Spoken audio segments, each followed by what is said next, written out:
നമസ്കാരം, ഞാൻ ശാലിനി. പ്രധാന വാർത്തകൾ. KSRTCയുടെ ബജറ്റ് ടൂറിസം വമ്പൻ ഹിറ്റ്. ഡിസംബർ മാസത്തിലെ മാത്രം വരുമാനം 5.5 കോടി രൂപ. കോട്ടയം ജില്ലയിലെ 7 ഡിപ്പോകളും പങ്കാളികൾ. കോഴിയിറച്ചിയുടെ അമിത വില നിയന്ത്രിക്കാൻ സർക്കാർ ഇടപെടണമെന്ന് ചിക്കൻ വ്യാപാര സമിതി. കോട്ടയം ജില്ലയിൽ ഉൾപ്പെടെ കോഴിയിറച്ചി വ്യാപാരം നിയന്ത്രിക്കുന്നത് അയൽ സംസ്ഥാന ലോബികൾ. ജില്ലയിൽ അടച്ചുപൂട്ടിയത് 15 ഫാമുകൾ. മുണ്ടക്കയം വണ്ടൻപതാൽ തേക്കുംകൂപ്പിൽ കാട്ടുപോത്ത് ചത്ത നിലയിൽ. പ്രായാധിക്യം. കാട്ടുപോത്തുകളുടെ ആക്രമണത്തിൽ പരിക്കേറ്റതായും നിഗമനം. പാലാ കത്തീഡ്രലിലെ രാക്കുളി തിരുനാൾ ഭക്തിസാന്ദ്രം. മലയുന്ത് പ്രദക്ഷിണത്തിൽ പങ്കെടുത്ത് ആയിരങ്ങൾ. വാർത്തകൾ വിശദമായി. KSRTCയുടെ ബജറ്റ് ടൂറിസത്തിൽ റെക്കോർഡ് വരുമാനം. ഡിസംബർ മാസത്തിൽ മാത്രം 5.5 കോടിയിലധികം രൂപയാണ് ലഭിച്ചത്.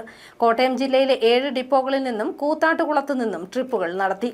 ചരിത്ര നേട്ടവുമായി KSRTCയുടെ ബജറ്റ് ടൂറിസം പദ്ധതി. ഡിസംബർ മാസത്തിൽ മാത്രം 5.51 കോടി രൂപയുടെ വരുമാനമാണ് കോർപ്പറേഷന് ലഭിച്ചത്. 2021 ബജറ്റ് ടൂറിസം പദ്ധതി ആരംഭിച്ച ശേഷമുള്ള ഏറ്റവും ഉയർന്ന മാസ വരുമാനം ആണിത്. ആകർഷകമായ ടൂർ പാക്കേജുകളും യാത്രക്കാരുടെ മികച്ച പ്രതികരണവുമാണ് ഈ റെക്കോർഡ് നേട്ടത്തിന് വഴിതെളിച്ചത്. കോട്ടയം ജില്ലയിലെ 7 ഡിപ്പോകളിൽ നിന്നും കൂത്താട്ടുകുളത്തു നിന്നും ബജറ്റ് ടൂറിസത്തിന്റെ ഭാഗമായി ട്രിപ്പുകൾ നടത്തിയിരുന്നു. KSRTCയുടെ super fast passenger, super deluxe ബസ്സുകളാണ് ബജറ്റ് ടൂറിസത്തിന് ഉപയോഗിക്കുന്നത്. ഡിസംബറിൽ മാത്രം സംസ്ഥാനത്താകെ ഇത്തരം 2505 ട്രിപ്പുകളാണ് KSRTC നടത്തിയത്. മലക്കപ്പാറയും മൂന്നാറും ഗവിയും യാത്രക്കാരുടെ ഏറ്റവും പ്രിയപ്പെട്ട കേന്ദ്രങ്ങളായി. 2024 ഡിസംബറിൽ 4.5 കോടി രൂപയുടെ വരുമാനം ലഭിച്ച സ്ഥാനത്താണ് 2025 ഡിസംബറിൽ 5.5 കോടി രൂപ ലഭിച്ചത്. News bureau, Kottayam. കോഴിയിറച്ചിയുടെ അമിത വില നിയന്ത്രിക്കാൻ നടപടി വേണമെന്ന ആവശ്യവുമായി ചിക്കൻ വ്യാപാര സമിതി.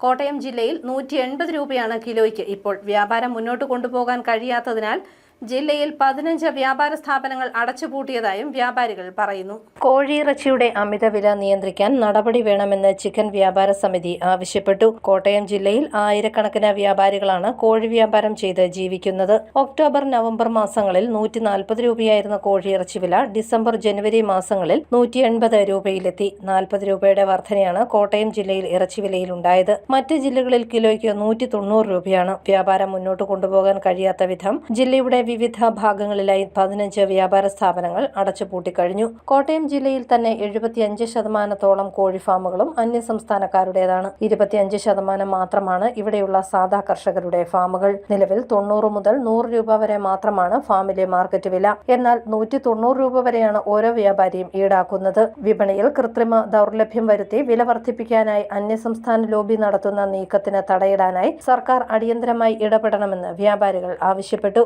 നിയന്ത്രണാതീതമായി ഇങ്ങനെ മുന്നോട്ട് പോയാൽ ചിക്കൻ വ്യാപാര സ്ഥാപനങ്ങൾ, ജില്ലയിലെ മുഴുവൻ ചിക്കൻ വ്യാപാര സ്ഥാപനങ്ങളും അനിശ്ചിതകാലത്തേക്ക് കടയടപ്പ് സമരം നടത്തി ഇതിനെതിരെ ഉള്ള പ്രതിഷേധം ഉയർത്തിക്കൊണ്ട് വരുവാനാണ് ഞങ്ങൾ ആലോചിച്ചിട്ടുള്ളത്. നിലവിൽ നമ്മുടെ കോട്ടയം ജില്ലയിൽ തന്നെ 1000-ലധികം ചിക്കൻ വ്യാപാര സ്ഥാപനങ്ങളാണ് നടന്നു വരുന്നത്. അതിൽ കഴിഞ്ഞ ഒരു മാസത്തിനുള്ളിൽ വിലക്കയറ്റം മൂലമുള്ള കച്ചവടത്തെ ദൗർലഭ്യം കൊണ്ട് ഒരു 20ഓളം കടകൾ നിന്നുപോയിട്ടുണ്ട്. ഇനിയും കുറേയധികം കടകൾ അതുപോലെ അടച്ചുപൂട്ടലിൻ്റെ വക്കിലാണ്. കാരണം വില കൂടുന്നതനുസരിച്ച് ആളുകൾ ചിക്കൻ വാങ്ങാത്ത സ്ഥിതി ഉണ്ടാകുന്നു.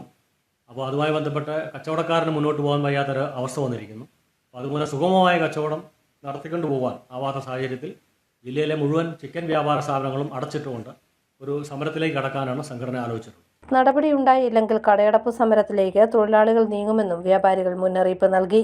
ന്യൂസ് ബ്യൂറോ, കോട്ടയം. മുണ്ടക്കയം വണ്ടമ്പതാൽ ഫോറസ്റ്റ് സ്റ്റേഷന് സമീപം കാട്ടുപോത്തിനെ ചത്ത നിലയിൽ കണ്ടെത്തി.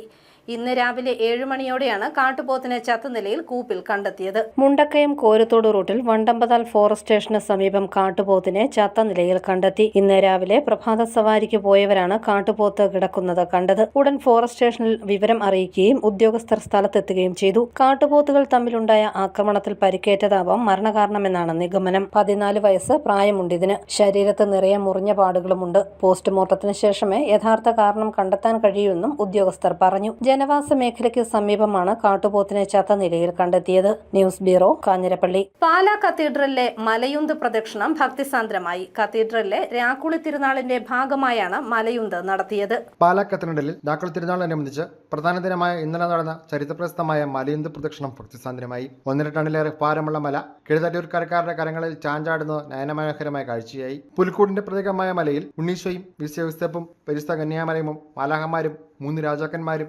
ഇടയന്മാരും ആടുകളും മൃഗങ്ങളും പൂജരാജാക്കന്മാർക്ക് വഴികാട്ടിയായ നക്ഷത്രവുമൊക്കെ ആവിഷ്കരിച്ചിട്ടുണ്ട്.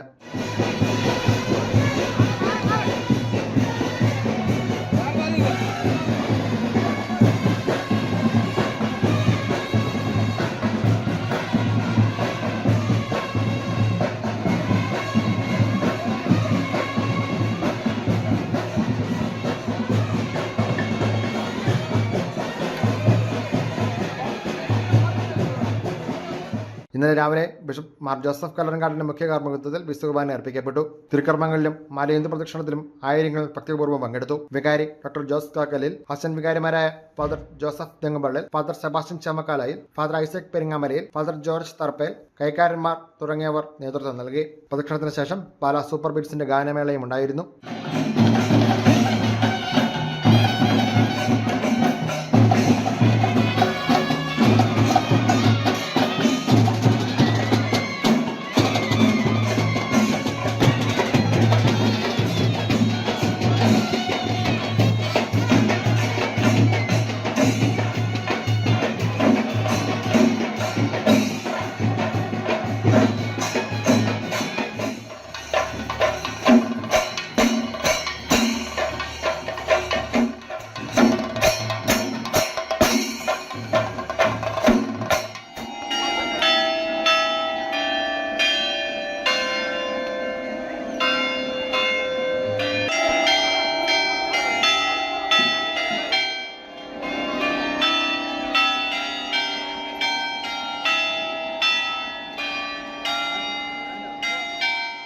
News bureau, Pala.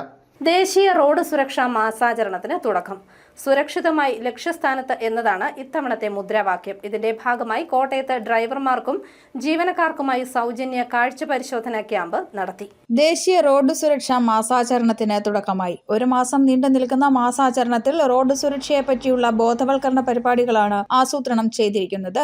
റോഡ് അപകടങ്ങൾ എങ്ങനെ കുറയ്ക്കാമെന്ന് ഡ്രൈവർമാർ, പൊതുജനങ്ങൾ എന്നിവർക്ക് അവബോധം നൽകും. റോഡ് സുരക്ഷാ മാസാചരണത്തിന്റെ ഭാഗമായി കോട്ടയത്ത് ഇന്ന് സൗജന്യ കാഴ്ച പരിശോധനാ ക്യാമ്പ് നടത്തി. മോട്ടോർ വാഹന വകുപ്പ്, regional transport office, Chaitanya I clinic എന്നിവയുടെ സഹകരണത്തോടെയാണ് കാഴ്ച പരിശോധനാ ക്യാമ്പ് നടത്തിയത്. ഡ്രൈവർമാർ, ജീവനക്കാർ, പൊതുജനങ്ങൾ എന്നിവർ ക്യാമ്പിൽ പങ്കെടുത്തു. റോഡ് സുരക്ഷയെപ്പറ്റി പൊതുജനങ്ങൾ, ഡ്രൈവർമാർ തുടങ്ങിയവരെ ബോധവൽക്കരിക്കാൻ 1 മാസക്കാലം വിനിയോഗിക്കുമെന്ന് motor vehicle inspector Thampi KR പറഞ്ഞു. കാഴ്ച ഡ്രൈവിങ്ങിന് വളരെയധികം കോൺട്രിബ്യൂട്ട് ചെയ്യുന്ന ഒരു ഘടകമായതുകൊണ്ട് കാഴ്ച പരിശോധനയും, കാഴ്ച കുറവുള്ളവർ അതിനെ എന്ത് പരിഹാരമാണ് കാണേണ്ടത്, കണ്ണടയാണോ ഇനി വല്ല ചികിത്സയാണോ എന്നത് അവരെ ബോധ്യപ്പെടുത്തുന്നതിനും അതുവഴി നാളെ റോഡിൽ ഉണ്ടാകാൻ സാധ്യതയുള്ള ഒരു അപകടം ഒഴിവാക്കുന്നതിന് വേണ്ടി ശ്രമമാണ് ഇവിടെ നടക്കുന്നത്. അപ്പോൾ റോഡ് സുരക്ഷയുടെ സ്ലോഗൻ എന്ന് പറയുന്നത് റീച്ച് അലൈവ് എന്നതാണ്. നമ്മൾ സുരക്ഷിതരായി നമ്മുടെ ലക്ഷ്യസ്ഥാനത്ത് എല്ലാവരും എത്തണം എന്നതാണ് ഇപ്രാവശ്യത്തെ സ്ലോഗൻ. അപ്പോൾ അതിന് എല്ലാവർക്കും കഴിയട്ടെ എന്ന് ആശംസിക്കുന്നതോടൊപ്പം അതിനുവേണ്ടി നടത്തുന്ന ശ്രമങ്ങളോട് സഹകരിക്കണമെന്ന് അഭ്യർത്ഥിച്ചുകൊണ്ട് എല്ലാവർക്കും റോഡ് സുരക്ഷാ മാസാചരണ ആശംസകൾ നേരുന്നു. സുരക്ഷിതരായി ലക്ഷ്യസ്ഥാനത്ത് എത്തുക എന്നതാണ് ഇത്തവണത്തെ റോഡ് സുരക്ഷാ മാസാചരണത്തിന്റെ മുദ്രാവാക്യം. News bureau, Kottayam. കാഴ്ച പരിമിതി ഉള്ളവർക്കും മറ്റ് ശാരീരിക വെല്ലുവിളി നേരിടുന്നവർക്കും ദൈനംദിന ജീവിതം എളുപ്പമാക്കുന്ന സാങ്കേതിക സഹായ ഉപകരണങ്ങൾ നിർമ്മിക്കുന്ന സ്ട്രൈറ്റ് മേക്കർ സ്റ്റുഡിയോ പദ്ധതിക്ക് നാളെ തുടക്കമാകും. പദ്ധതിയുടെ ഉദ്ഘാടനം ജനുവരി 8-ാം തീയതി രാവിലെ 10:30 വാളക്കയം സർവോദയ ഗ്രന്ഥശാലയിൽ മന്ത്രി റോഷി അഗസ്റ്റിൻ നിർവഹിക്കുമെന്ന് ഭാരവാഹികൾ കോട്ടയത്ത് വാർത്താസമ്മേളനത്തിൽ അറിയിച്ചു. ഇളങ്കുളം ശ്രീ മുത്താരമ്മൻ കോവിലിലെ അമ്മൻകൊട മഹോത്സവത്തിന് ഈ മാസം 19-ന് തുടക്കമാകും. 19-ന് വൈകിട്ട് 8 മണി മുതൽ കുംഭകുടം കിടുമ്പൻ പൂജയും കാപ്പുകെട്ടും നടക്കും. 20-ാം തീയതി ഉച്ചയ്ക്ക് 12 മണിക്കാണ് ഉച്ചക്കുട. അന്നേ ദിവസം രാത്രി 9:30 മുതൽ കരകം, അഗ്നികരകം, കുംഭകുടം എഴുന്നള്ളത്തും രാത്രി 1 മണിക്ക് പടപ്പു നിവേദ്യവും നടക്കും. ജനുവരി 21 ബുധനാഴ്ച രാവിലെ 10 മണിക്കാണ് പൊങ്കാലയും മഞ്ഞൾ നീരാട്ടും. ഉച്ചയ്ക്ക് 12 മണിക്ക് ഗുരുതി നടക്കും. പച്ചക്കറി കൃഷി അറിയേണ്ടവ എന്ന വിഷയത്തിൽ എലിക്കുളത്ത് പഠന പരിപാടി സംഘടിപ്പിച്ചു. എലിക്കുളം പഞ്ചായത്ത് പ്രസിഡന്റ് യമുന പ്രസാദ് ഉദ്ഘാടനം ചെയ്തു. ഇൻഫം കാരക്കുളം വനിതാ സമാജത്തിന്റെ ആഭിമുഖ്യത്തിൽ പച്ചക്കറി കൃഷി അറിയേണ്ടവ എന്ന വിഷയത്തിൽ കാർഷിക പഠന പരിപാടി സംഘടിപ്പിച്ചു. പച്ചക്കറി തൈകളും നടീൽ വസ്തുക്കളും നൽകി. അടുക്കളത്തോട്ട മത്സരവും നടത്തി. എലിക്കുളം ഗ്രാമപഞ്ചായത്ത് പ്രസിഡന്റ് യമുന പ്രസാദ് ഉദ്ഘാടനം ചെയ്തു. വനിതാ സമാജം പ്രസിഡന്റ് ജോസ്മി ജിൻസ് കടുവാത്തൂക്കൽ അധ്യക്ഷയായി. കാരക്കുളം ഉണ്ണിമിശിഹ പള്ളി വികാരി ഫാദർ ജെയിംസ് തെക്കഞ്ചേരി കുന്നേൽ അനുഗ്രഹ പ്രഭാഷണം നടത്തി. കൃഷി ഓഫീസർ കെ പ്രവീൺ, അസിസ്റ്റന്റ് കൃഷി ഓഫീസർ AJ അലക്സ് റോയ് എന്നിവർ പഠന പരിപാടികൾ നേതൃത്വം നൽകി. News bureau, Ponkunnam. Manimala holy Magi forane പള്ളിയിലെ വിശുദ്ധ പൂജരാജാക്കന്മാരുടെ തിരുനാൾ സമാപിച്ചു. തിരുനാളിന്റെ ഭാഗമായി നടന്ന പട്ടണം ചുറ്റി പ്രദക്ഷിണം മണിമലയെ വിശ്വാസത്തിലാഴ്ത്തി. ആയിരക്കണക്കിന് ആളുകൾ മുത്തുകുടകളുമേന്തി പ്രദക്ഷിണത്തിൽ പങ്കാളികളായി. തിരുപ്രം കുണ്ട്രം കോടതി വിധി ലോകമെമ്പാടുമുള്ള മുരുകഭക്തരുടെ വിജയമെന്ന് കേന്ദ്രമന്ത്രി L. മുരുകൻ. സനാതനധർമ്മം പകർച്ചവ്യാധിയെന്ന് പറഞ്ഞവർക്കുള്ള തിരിച്ചടിയാണ് വിധിയെന്നും ഈ വിധിയും സ്റ്റാലിൻ സർക്കാർ മാനിക്കണമെന്നും L. മുരുകൻ പറഞ്ഞു. ஒரு மிகப்பெரிய ஆறுதலாக இந்த தீர்ப்பு வந்திருக்கிறது. சென்னை உயர்நீதிமன்றத்தினுடைய மதுரை கிளையில டிவிஷன் பெஞ்ச் 2 ஜட்ஜுக்கள் அடங்கிய குழுவானது மரியாதைக்குரிய திரு சுவாமிநாதன் ஜட்ஜ் அவர்கள் கொடுத்த தீர்ப்பு, அந்த தீர்ப்பு ஏற்றுக்கொள்ளத்தக்கது. அந்த தீர்ப்புப்படிதான் நடந்து கொள்ள வேண்டும். திமுக இதில் அரசியல் செய்யக்கூடாது என்பதையும் சொல்லியிருக்கிறார்கள். அந்த மாவட்ட நிர்வாகம் இதில் தன்னுடைய தவறை இழைத்திருக்கிறதாக நீதிமன்றம் சுட்டிக்காட்டியிருக்கிறது. இனியாவது நீதிமன்றத்தினுடைய தீர்ப்பை இந்த திமுக அரசாங்கமும் ஸ்டாலின் அவர்களும் இந்து மக்கள் மேல குறிப்பாக ஒரு வழிபாட்டு உரிமை என்பது ஒவ்வொருவருக்கும் இந்திய அரசியலமைப்பு சட்டத்தில் கொடுக்கப்பட்டிருக்கிற ஒரு அடிப்படை உரிமை. அப்படி அடிப்படை உரிமை கொடுப்பது அந்த வழிபாட்டு உரிமையில தலையிடுவது திமுக அரசாங்கம் നിർത്തി കൊള്ള വേണ്ടും. പ്രധാന വാർത്തകൾ ഒരിക്കൽ കൂടി. KSRTCയുടെ ബജറ്റ് ടൂറിസം വമ്പൻ ഹിറ്റ്. ഡിസംബർ മാസത്തിലെ മാത്രം വരുമാനം 5.5 കോടി രൂപ. കോട്ടയം ജില്ലയിലെ 7 ഡിപ്പോകളും പങ്കാളികൾ. കോഴിയിറച്ചിയുടെ അമിത വില നിയന്ത്രിക്കാൻ സർക്കാർ ഇടപെടണമെന്ന് ചിക്കൻ വ്യാപാര സമിതി. കോട്ടയം ജില്ലയിൽ ഉൾപ്പെടെ കോഴിയിറച്ചി വ്യാപാരം നിയന്ത്രിക്കുന്നത് അയൽ സംസ്ഥാന ലോബികൾ. ജില്ലയിൽ അടച്ചുപൂട്ടിയത് 15 ഫാമുകൾ. മുണ്ടക്കയം വണ്ടൻപതാൽ തേക്കുംകൂപ്പിൽ കാട്ടുപോത്ത് ചത്ത നിലയിൽ. പ്രായാധിക്യം. കാട്ടുപോത്തുകളുടെ ആക്രമണത്തിൽ പരിക്കേറ്റതായും നിഗമനം. പാലാ കത്തീഡ്രലിലെ രാക്കുളി തിരുനാൾ ഭക്തിസാന്ദ്രം. മലയുണ്ട് പ്രദക്ഷിണത്തിൽ പങ്കെടുത്ത് ആയിരങ്ങൾ. ഈ ബുള്ളറ്റിൻ പൂർണ്ണമാകുന്നു. നമസ്കാരം.